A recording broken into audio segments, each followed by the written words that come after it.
capacity. Big difference, right? Big difference. There's never been really anything like what we're doing. Bernie, please.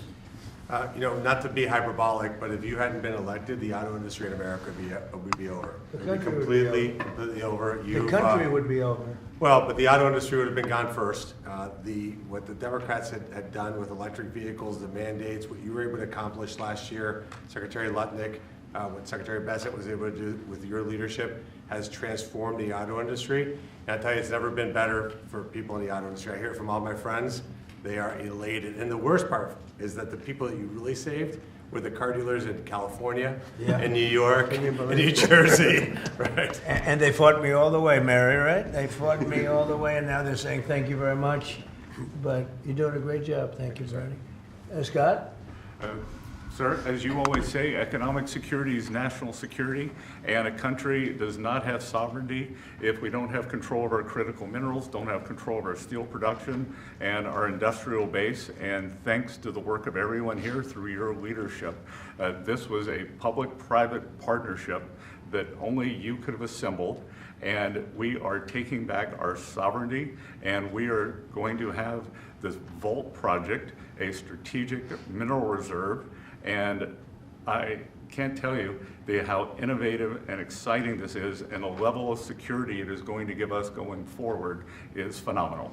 And how is your new, and I think new and improved Fed chairman doing? How's that all going? So he's off to a great start. I think so. He had so much built-in credibility, and as the American people, smart people, like the Representative Hill, the Senator Marino, they already knew him, and as the American people get to know him, the important thing is that they will be able to trust the Federal Reserve to steer the economy for them. He's going to do great. Howard, please. So, prior presidents took America for granted. They let our critical minerals only be controlled by China. They let our mining business go to hell by closing all the mines, closing our coal plants while China opened them. They let our auto industry, right? We used to produce 75% of our cars in America, and when Biden left, it was below 50%. We were just letting all of these industries just be shredded from America. And thank goodness you are in this chair, changing it and taking it back. We are taking back critical minerals. We are taking back mining. We're taking back the auto industry. You're going to watch us take back pharmaceuticals. We're going to take back semiconductors. None of this could possibly happen without your leadership. And it is the most fun to stand back here with your leadership because we are changing America back and making it great again. That's very true. Anybody would like to say anything else? Amen to that. You guys okay? Everything all right? Chairman? Well, thank you, Mr. President. Such a good man. Go ahead. It's a great day, and it couldn't have happened without your leadership. And I think people will be talking about this for a long time because we're bringing back American mining and American manufacturing. You know, God blessed our country with abundant resources. Secretary Burgum talked about the Ambler Road. 49 critical minerals that can be mined in sufficient quantities just in that one area, but from northern Minnesota, Arizona, my home state of Arkansas, we are blessed with all these minerals. They're just in the ground. But when we get them out of the ground and not only mine them, but refine them and process and manufacture with them, it'll unleash great wealth for our country, and that'll just build on all the other successes. So thank you for what you've done. It's a great day. And how does it feel to be in the Oval Office? Is that crazy? Are we ever here? No, I've never been here, sir, but Most it's people have. fantastic. All the Mary's gold. been here a little bit. Yeah. Right? But it's a special place. Never been so beautiful either. Yeah, questions, please. Mr. President, speaking of the Fed, would you like to see Janine Pirro drop the investigation into Chairman Powell to help? Senator Tillis has basically said that he's not going to really be working with the He's not a administration senator to very help soon. bring war. So would you like to see the investigation? No, she's got to take it to the end and see. Like you're doing a small renovation, and they've spent almost $4 billion doing a small renovation. I'm doing buildings. I built a hotel, the Waldorf it's called, and I did it for around $200 million. It's a much bigger job. They're spending almost, it could be $4 billion. I'll tell you what, I don't even see an end in sight. I feel badly for the new Fed chairman because he may not have an office for 4 years. I don't know what these people are doing. So it's either gross incompetence or it's theft of some kind or kickbacks. I don't know what it is, but Janine Pirro is incredible, and she'll figure it out. But no, you want to take it and just find out what happened, because we can't go around doing a renovation of a small little complex, very small, couple of little buildings, and spend billions and billions of dollars on it. Something went wrong. We have to find out what it was. Yeah, please. Mr. President, thank you. Speaking of renovations, you announced you wanted to build a new and spectacular entertainment complex at the Kennedy Center. Right. Do you plan on tearing it down, and how much will all of the renovations cost? Probably around $200 million.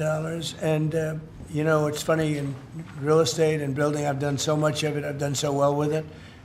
You want to sit with something for a little while before you decide on what you want to do. And, you know, we sat with it. We ran it. It's in very bad shape. It's run down. It's dilapidated. It's sort of dangerous. Things fall out of ceilings. You've seen it. And we had some big events there. We had a lot of great events there over the last year. But you can't do any work because people are coming in and out. And you have the workmen. We have a marble man over there the other day. He said, you know, every time I put down a piece of marble, people are stepping on the marble. They don't even have time to dry. And you can't do the same quality job if you close it. And, you know, we're fully financed. And so we're going to close it. And we're going to make it unbelievable, far better than it ever was. And we'll be able to do it properly. I was thinking maybe there's a way of doing it simultaneously, but there really isn't. And we're going to have something that when it opens, it's going to be brand new, beautiful. I'm not ripping it down. I'll be using the steel.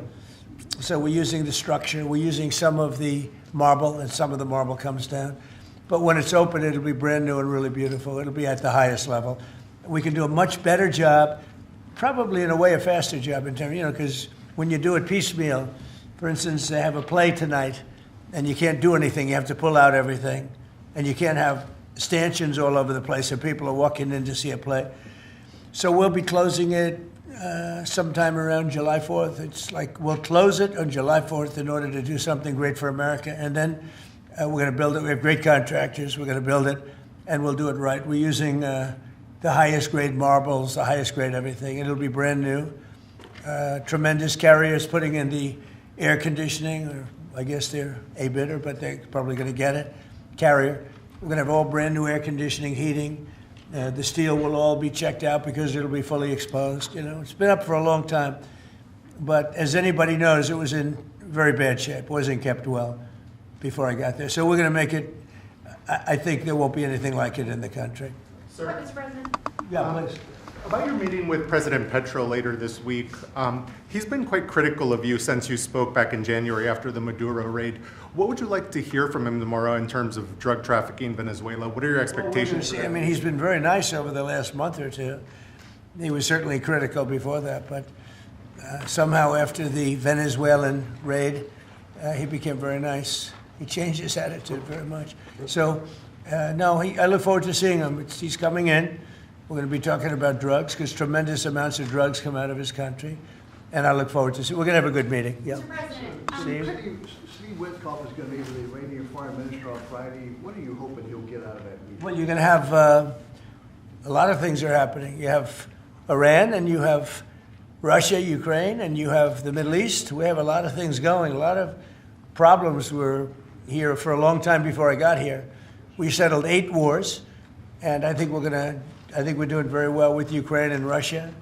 For the first time, I'm saying that. You know, I think we're going to maybe have some good news. We're losing 25,000 people a month are being killed in that war, ridiculous war. 25,000. It was 31,000 last month. Think of it. Young, beautiful kids, you know, the kids of parents, their parents. It doesn't affect us in one way, but in another way, it's 25,000 souls that if I can solve it. You know, we're not spending money like Biden did. He gave $350 billion away. I make everyone pay. And the United Nations, you know, they're a little bit involved. But if you take a look at what's happening, the countries of Europe are paying us for the weapons. So we have NATO paying, we send missiles over there, they pay us in full. It doesn't cost us 10 cents. And we make money, I guess, but I don't even want to talk about that. Because what I really want to do is save those people from dying. They lose, Mary, can you imagine 25,000 to 30,000 people a month? That's like a stadium full of people every single month. And, you know, I mean, I was blessed with something where I can get these things done. Got 8 of them done. I thought all 8 were going to be more difficult than this one. I thought my relationship with President Putin would give us a, you know, much easier road. But there's tremendous hatred between Zelensky and Putin. Tremendous hatred. I mean, it's a shame, but it's taken longer than we thought. I did call up President Putin, and he's agreed. He's put it out to. They have the same cold wave that we do. Maybe different because it's pretty far away, but it's the equivalent. And Ukraine's a very cold country. It's much colder than us. It's colder than, they say, on average, it's Canada or colder. And on top of that, they have a tremendous cold wave.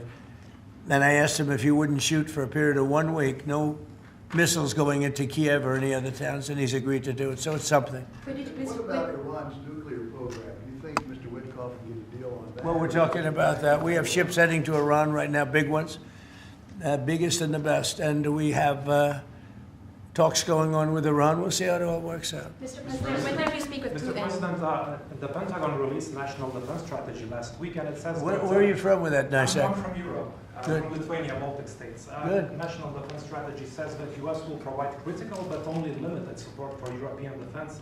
What does that mean, limited support? Will U.S. still provide? Well, we get along very well with Europe. I do, because, you know, don't forget, I got the GDP lifted from 2% to 5%. Nobody thought that could be possible, and they're giving us a lot of that money. We have the best military equipment. We're selling it to NATO.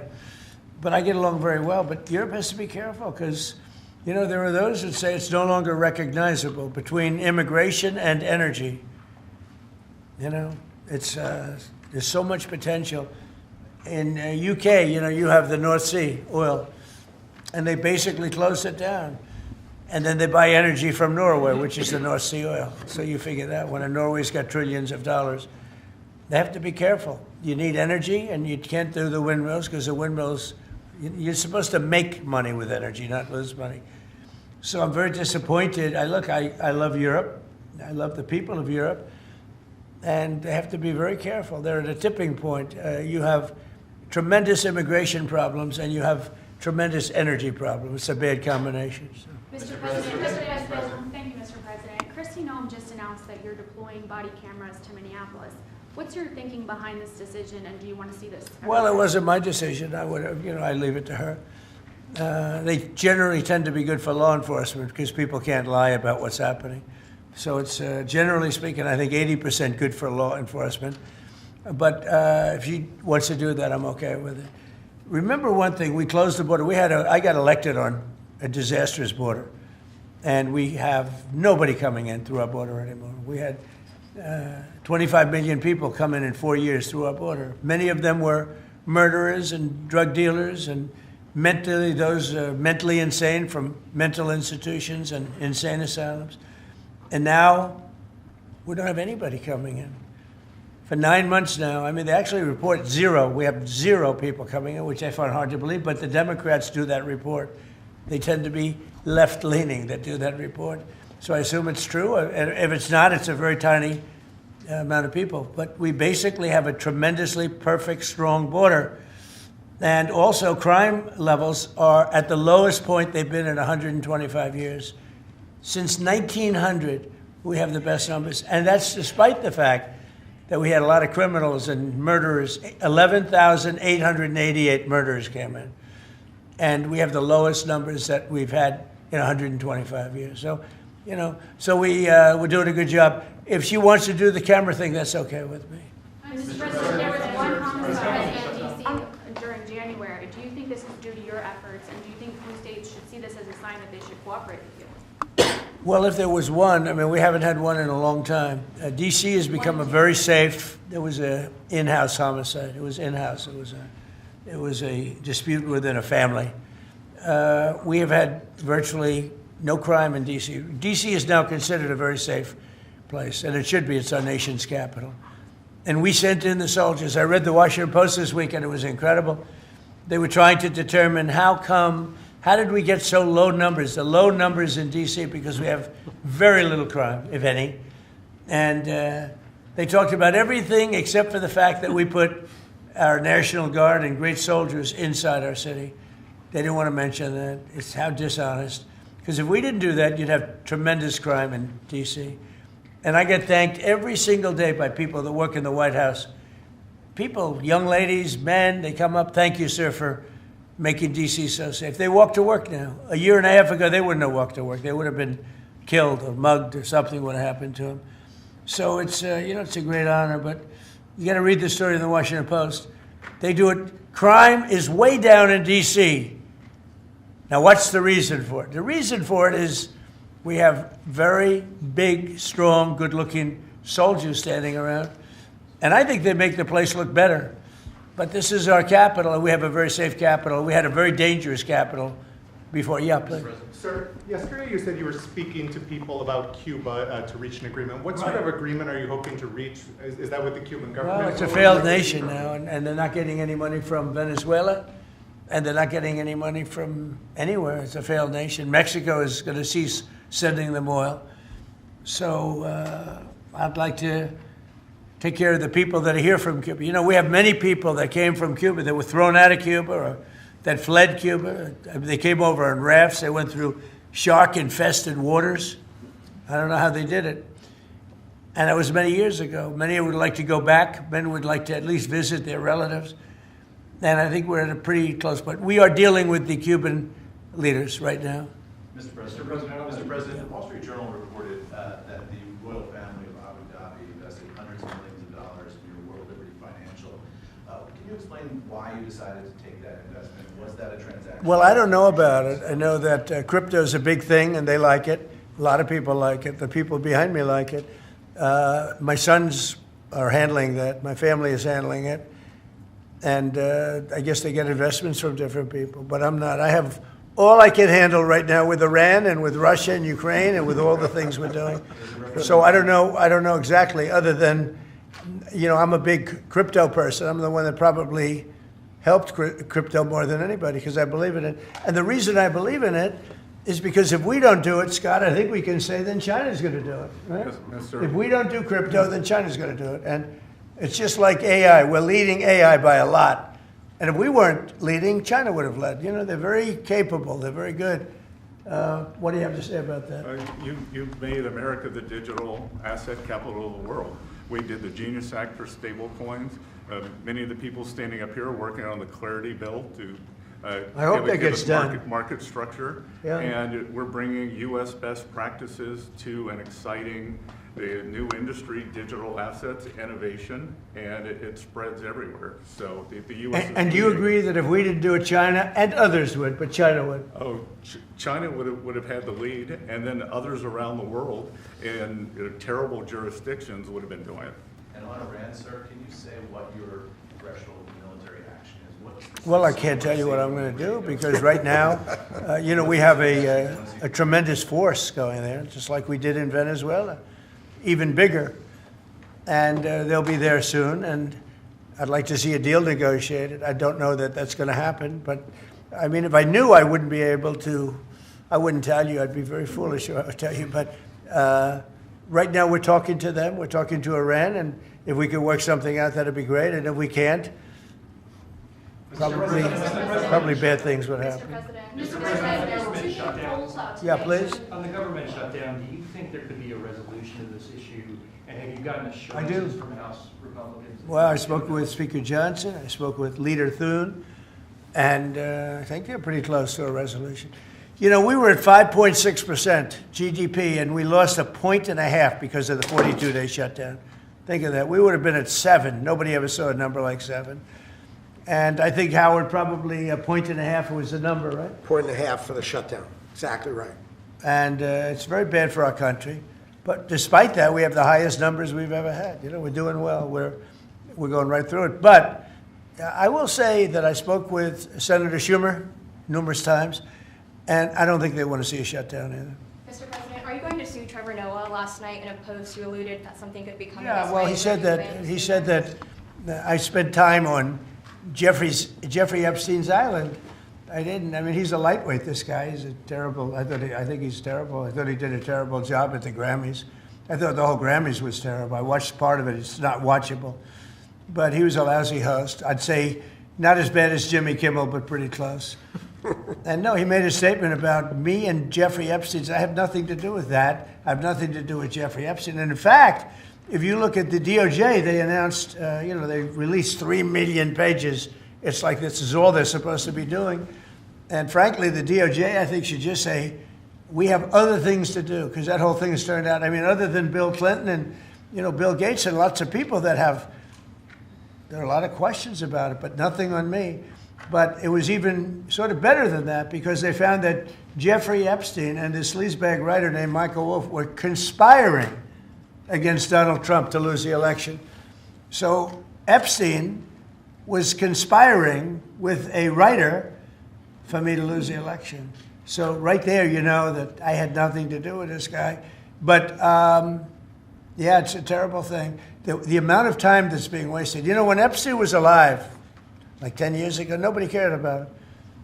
But they're only doing it. But now it's really hitting back on them because Bill Clinton is such a big part of it. The Democrats are pushing it. And the problem is that it's turning out to be the Democrats that were with and conspired with Epstein. So I think you're probably going to see a little pullback from them. But think of it. They were working together to try and help me lose the election. But this is the Oval Office, so I guess that didn't work out too well. Okay, one more question. Mr. President, do you have an update on U.S. troop level in Europe? Are you planning any force reductions? No, we have a great relationship with Europe. We have a great relationship with our troops. One of the best things that I can say is that if you go back a year and a half ago, so I'm running for election, they had the worst recruitment numbers in the history of our country. Nobody wanted to join the military, or nobody wanted to join the police. Nobody wanted to join the fire departments. We couldn't get anybody to be a proud member of our country. And now, Doug, as I told you before, now we have the best recruiting numbers that we've ever had in our military. Army, Navy, Air Force, Marines, Space Force we love, and Coast Guard. I love the Space Force. It's doing great. But now we have waiting lists on everybody wants to join. You know why? Because people are proud of our country. Because our country is doing great. I think Mary can say the same thing. You had lots of people not working so well, and now you just wish you could get them in faster. I know that it's hard to get them. Yeah, we continue to bring people in and have training programs. We're Right. investing in the U.S. Training workforce. people. Yes. But 2 years ago, you didn't see anything like this. It's amazing what's happened. So we have the number one, in the history of our country, we've never had more people that want to join our armed forces than we do right now. And a year and a half ago, nobody wanted to join. They were embarrassed by our country. They were embarrassed by our leadership. And now they're proud of our country, and they're very proud of our leadership, and a lot of the leadership is right behind me. Thank you very much, everybody. Thank you, press. Thank you, press. Thank you. Thank you, press. Let's head out. Thank you, press. Start moving. Thank you, press. Let's go. Let's go. Thank you, press. Thank you, press. I got the first hit. I'll give you some following.